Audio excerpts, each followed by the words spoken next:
Chapter 1. Out of the Stable. Gray. The walls of the maintenance stalls were all a very monotonous, dull gray. The particular wall I was staring at had the merit of being a very clean gray. Pit bucks were notoriously hardy and reliable, so being the stable's pit buck technician meant that there were long periods of nothing to do. Being the pit buck technician's apprentice meant that I was assigned all the mundane daily chores while my trainer took extended naps in the back room. Chores like cleaning the walls. This wall needs a mural. I let myself fantasize, picturing the overmare agreeing and ordering Pallet herself to turn our entire stall into one of her brightly colorful masterpieces. Pallet was the greatest painter in Stable 2. And like every skilled artist, that made her a stable treasure. Life in Stable 2 inevitably began to eat at your spirit. You were born in the stable, you lived your whole life in the stable. You were going to die there, and the course of your life was largely laid out for you to see by your cutie mark party.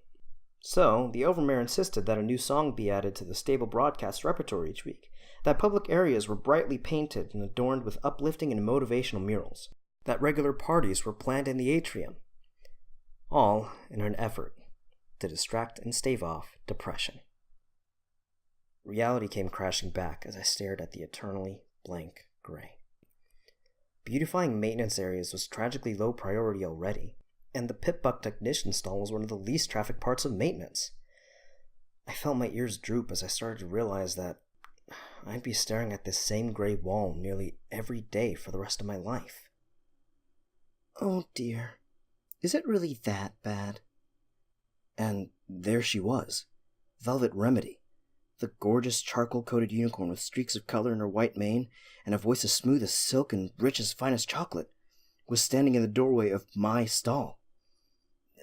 I felt immediately grateful that I had finished the cleaning, and simultaneously ashamed that the room was so beneath her. I couldn't believe she was standing there. I'd seen her on stage above us at late parties. I'd listened to her songs incessantly, recording every new one on my pip-buck so I didn't have to wait to hear it again. I'll admit it now, I'd had a crush on Velvet Remedy for years. Me and at least 300 other ponies. My mother used to laugh at that. "Little Pip," she would say, chortling with her friends, "Velvet Remedy's barn door doesn't swing that way." It took me a couple of years to understand what my mother had meant by that. And took me several seconds to process that Velvet Remedy had just asked me something. What? Wonderful response, little Pip. So elegant. I wanted to dig my way through the concrete floor and pull the chunks over the top of me. She smiled sweetly. She smiled at me, and in that amazing voice, "You looked so heartbroken when I came in. Is there anything I can do?" Velvet Remedy offered to help me. I was shocked back to my senses. Velvet Remedy must have some reason to be down here. Some pit-buck reason. It wasn't like she would just go wandering around maintenance after all. Looking around, I realized that I was the only pony on duty. My teacher was, as usual, asleep in his office. No, it was nothing. I tried to regain composure. How may I be of assistance? Velvet Remedy's expression was both compassionate and unconvinced, but she lifted a forehoof, raising her pit-buck to my gaze. A more elegant model than mine, with her initials and cutie mark, a beautiful bird with wings outstretched and beak opened in song, embellishing it tastefully. "I hate to be a bother, but it's beginning to chafe. Could you replace the padding?" "Oh, absolutely!" I was already levitating the special keys used to unlock a pit-buck from a pony's foreleg. As an apprentice pit-buck technician, I had all manner of special precision tools in the pockets of my utility barding. "I'll have it done and right quick." The pit-buck came off with a click. Velvet Remedy chuckled hesitantly, lowering her hoof. "Oh no, that's all right. Take your time. I'm going to put some salve on this leg back in my room and rest up for the afternoon." That's right. Velvet Remedy was performing at the Stable 2 Saloon tomorrow night. I would have to polish it up, make it worthy of being worn above her hoof. If I spent all night on it, I could give it a full tune-up, have it running as smoothly as the day she got it, and still have it back to her before the show. All right. I'll have it back to you by this time tomorrow. You won't be disappointed, I promise." She smiled at me again, and all the gray in the world couldn't darken my day. Thank you. And then she turned to go. I watched as her cutie mark disappeared around the doorway. Then, she was gone. Next day, I was whistling one of Velvet Remedy's songs as I walked down the halls towards her room. Her Pip-Buck was hovering along beside me in a field of magical levitation, freshly padded with the best lining I could find, looking shiny and new. I was tired from a long night of work, but in high spirits. Velvet Remedy was going to be so happy with my work. Turning the corner, I was surprised out of my reverie by the mass of ponies gathered outside Velvet Remedy's room. Damn, I was going to have to battle my way through hoofprint seekers and paparazzi. Levitating the Pip-Buck higher, I started to shove my way into the crowd. "She's gone! How could she leave?" The hushed voices and panicked whinnies around me grew alarming. "Why would she abandon us?" Gone? Velvet Remedy was gone? And then, the words that stopped me cold. "I didn't think the stable door could even open." She was gone outside? "Don't worry, every pony," boomed the voice of the overmare from somewhere in the crowd. "I have the tag of each and every pony in the stable. I will personally send out a rescue party. We will have our Velvet Remedy back by the end of the day. Worry not." I felt I was drowning in cold, wet cement. My gaze slowly moved up towards the Pip-Buck floating above me. I lowered my head, slowly trying to back out of the crowd, curling the floating Pip-Buck close. When the overmare brought up Velvet Remedy's tag, it would lead every pony not to Velvet, but to her Pip-Buck sitting in the maintenance. With a thump, I backed into some pony, startling me enough that the levitation field evaporated in a poof, and the clean and shiny Pip-Buck clattered to the floor. Turning, I found myself eye to eye with the overmare. She didn't speak, her gaze turning to the Pip-Buck on the ground. Velvet Remedy's initials and cutie mark clearly visible. "What is this?" The overmare spoke slowly, dangerously. All eyes turned to me. I could feel every pair of eyes. Nobody spoke. The silence bore down like a lead blanket. My mouth went dry. I couldn't find my voice. I didn't need to. I could feel the wave of loathing. Dozens of Velvet Remedy fan ponies, and I was the pony holding the reason why their idol was lost to them. The overmare's voice was low and surprisingly gentle. "Take it and go to your room, swiftly." She didn't need to tell me twice. I lay on my bed that evening, poking at Velvet Remedy's Pip-Buck as the radio on my own played yet another reiteration of the tragedy of the day. I couldn't believe it. Velvet Remedy was gone. I couldn't understand. How could she leave? Why would she go? The door of Stable 2 was closed and sealed. Only the overmare knew the secrets to opening it, assuming it could even open, which obviously it could. But why? Nobody really knew what was outside, if there was anything out there at all. Historical books suggested the world outside was blasted, lifeless, and poisonous. That was, at least, the common and logical assumption.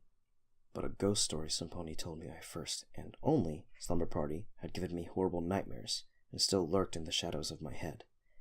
A tale of a pony who somehow got the stable door open and stepped outside, only to find there was no outside. Just a great nothingness that whisked the pony away, devouring her soul so that she was nothingness too. Empirically, I knew that wasn't the case, but the mental image still haunted me.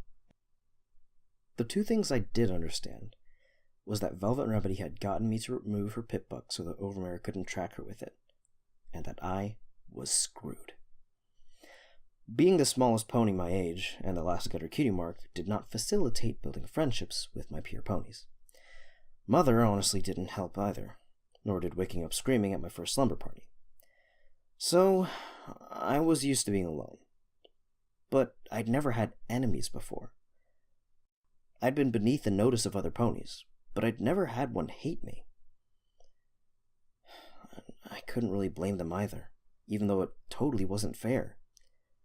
They were upset and hurt and needed a scapegoat. The news hadn't mentioned me by name, just Velvet Remedy's custom-decorated Pip-Buck was found in the possession of a Pip-Buck technician pony. But with the whole two of us, it wasn't hard for every pony to figure out, even without the scene outside her room earlier. The Overmare was speaking on the radio. "We are all feeling this loss, but I want to remind every pony that Velvet Remedy chose to do this. She chose to leave her home, to abandon us, her family. She betrayed my trust, and she betrayed yours, just as she betrayed the trust of the pony who she tricked into removing her Pip-Buck, ensuring we could not find her. I know many of you are angry or hurt. I urge you to direct that anger where it truly belongs."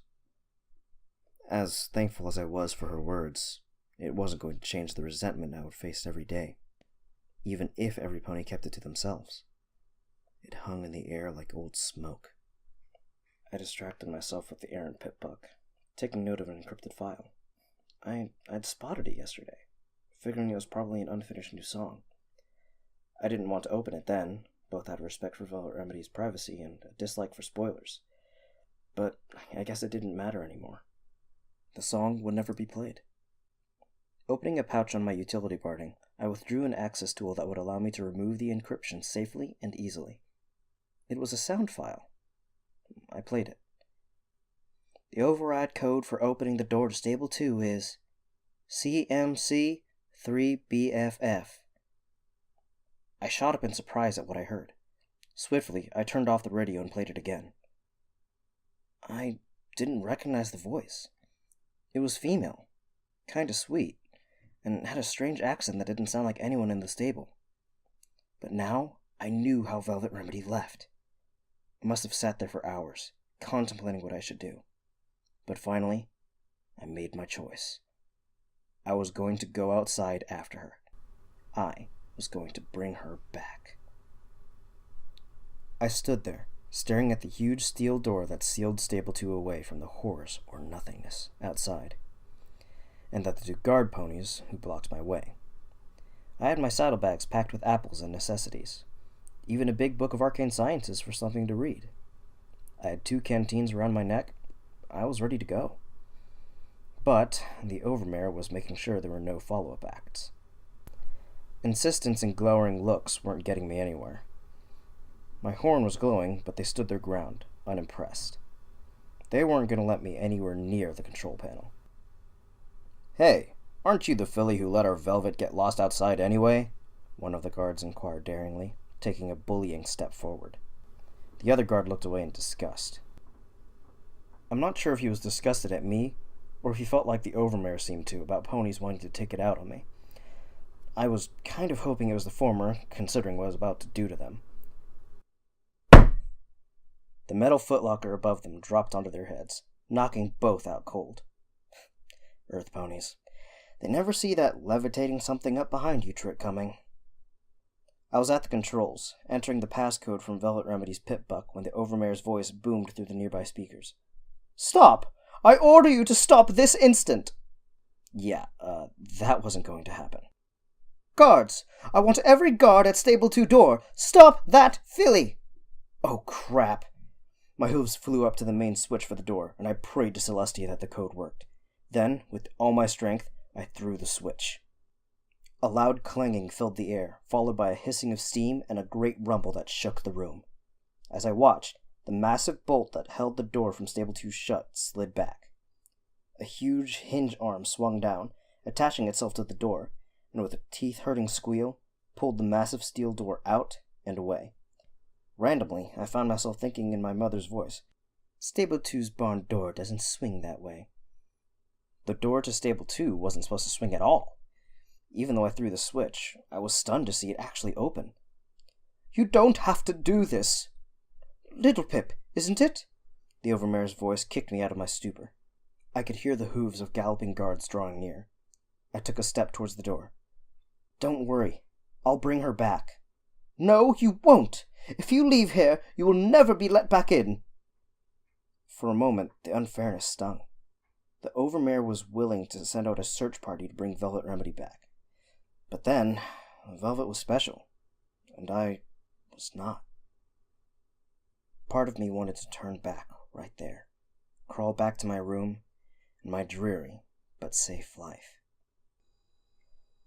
Drawing myself up, I stepped out the door. With a final hiss and clang, the steel door of Stable 2 closed irrevocably behind me.